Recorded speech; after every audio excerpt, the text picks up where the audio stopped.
जय श्री राधे। मैं गीता रानी, मेरे YouTube चैनल धार्मिक सोच में आपका स्वागत है। उम्मीद करती हूँ आप सब ठीक होंगे। अगर आपको मेरी वीडियोस अच्छी लगे प्लीज़ उन्हें लाइक, शेयर और सब्सक्राइब ज़रूर करें और कमेंट सेक्शन में राधे राधे ज़रूर लिखें।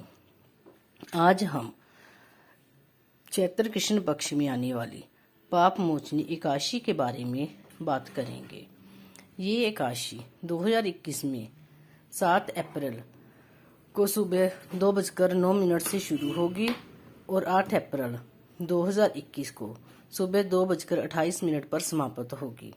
इस बार महान द्वादशी होने के कारण 8 अप्रैल को पक्षवर्धनी द्वादशी का व्रत रखा जाएगा और व्रत का पारण 9 अप्रैल 2021 को सुबह सूर्य उदय से लेकर 9:36 तक करना होगा।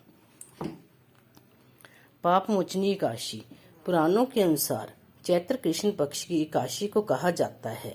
पाप मोचनी एकादशी का अर्थ है पाप को नष्ट करने वाली एकादशी।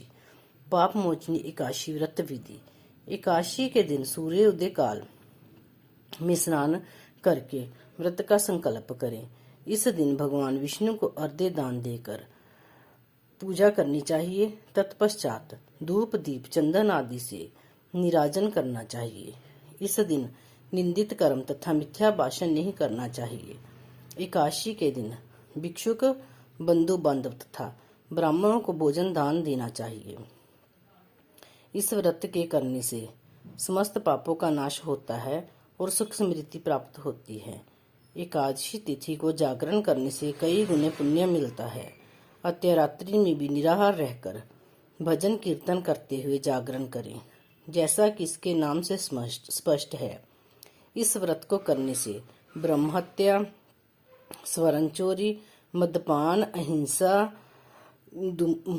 भ्रूणघात आदि अनेकानेक घोर पापों के दोषों से मुक्ति मिल जाती है। पाप मोचनी एकादशी व्रत की कथा इस प्रकार है। कथा के अनुसार भगवान अर्जुन से कहते हैं, राजा मानधाता ने एक समय में लोमश ऋषि से पूछा कि प्रभु ये बताएं कि मनुष्य जो जाने अनजाने में पाप कर्म करता है उससे कैसे मुक्त हो सकता है। राजा मानधाता के इस प्रश्न के जवाब में लोमश ऋषि ने राजा को एक कहानी सुनाई कि चैत्रथ नामक सुंदर वन में चैवन ऋषि के पुत्र मेघावी ऋषि तपस्या में लीन थे। इस वन में एक दिन मंजू घोषा नामक अप्सरा की नजर ऋषि पर पड़ी तो वह उन पर मोहित हो गई और उन्हें अपनी ओर आकर्षित करते हुए यत्न करने लगी। कामदेव भी उस समय उधर से गुजर रहे थे कि उनकी नजर अप्सरा पर गई और वे उसकी मनोभावनाओं को समझते हुए उसकी सहायता करने लगे। अप्सरा अपने यत्न में सफल हुई और ऋषि काम पीड़ित हो गए। काम के वश में होकर ऋषि शिव की तपस्या का व्रत भूल गए और अप्सरा के साथ रमण करने लगे। कई वर्षों के बाद जब उनकी चेतना जागी तो उन्हें एहसास हुआ कि वह शिव की तपस्या से विरक्त हो चुके हैं।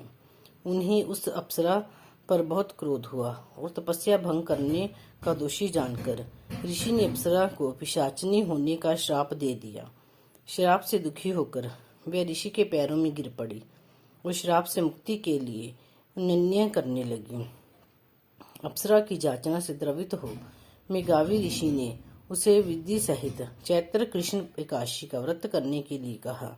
भोग में निमग्न रहने के कारण ऋषि का तेज भी लोप हो गया था, इसीलिए ऋषि ने भी इस एकादशी का व्रत किया, जिससे उनका पाप नष्ट हो गया।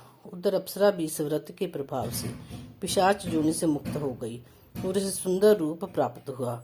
वह स्वर्ग के लिए प्रस्थान कर गई। बोलो एकादशी महारानी की जय, श्री विष्णु भगवान की जय।